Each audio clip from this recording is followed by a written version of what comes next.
ధాన్యం కొనుగోలులో అధికారులు జాప్యం చేస్తున్నారని రైతులు మండిపడుతున్నారు.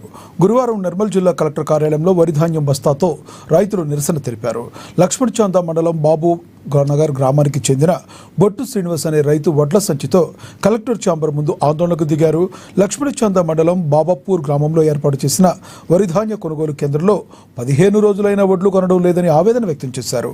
బస్తాకు 41 కిలోలు మాత్రమే తూకం వేస్తున్నారని అన్నారు. అకాల వర్షంతో ధాన్యం తడిసిపోయి మొలకలు వస్తున్నాయని, వెంటనే కలెక్టర్ స్పందించి ధాన్యం కొనుగోలును వేగవంతం చేయాలని వారు విజ్ఞప్తి చేశారు.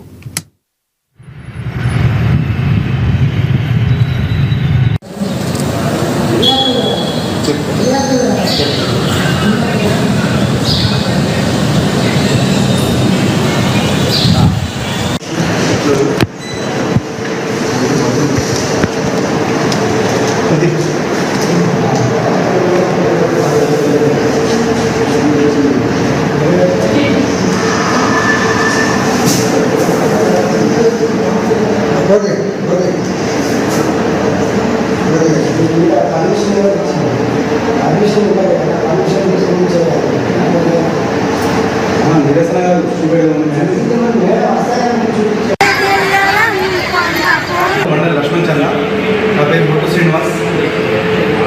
మేము గత 15 రోజుల క్రితం పోసినాము. 13వ డేట్ నాడు పోయడం జరిగింది. 13, 14, 15 మ్యాచ్లు రావడం జరిగింది. కొన్నేమో 20 పైన మ్యాచ్లు రావడం జరిగింది. లారీలు రాలేదు, అమ్మాలి వాళ్ళు రాలేదు. పిఎస్సిఎస్ నిర్వాహకులు 4-5 గ్రామాలకు జోకడం జరిగింది. మా ఇంతకుముందు సొసైటీకి ఇచ్చిన బాగుంది, మన డాక్టర్ మహిళలకు ఇచ్చిన బాగుండేది. అక్కడ జోకిన దాట 80% ఖాళీ అయిపోయింది.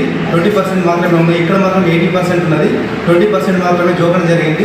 లక్ష్మణ్ చందా, బోరిగాం, మన కంజరు, లింగంపల్లి అట్లా వేరే గ్రామాలలో జోకి మా ఊళ్ళో జోకలేదు.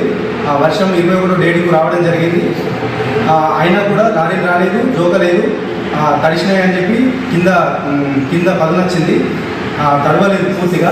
అయినా కూడా జోక్తలేడు. ఎక్కువ కటింగ్ అయితే ప్లస్ ఎక్కువ జోక్తా అందరికి 41.500 గ్రాములు జోకితే మాకేమో ఎక్కువ జోక్తా అని చెప్పి ఇన్ఛార్జ్ ఎన్ నాగరాజు గారు చెప్తున్నారు.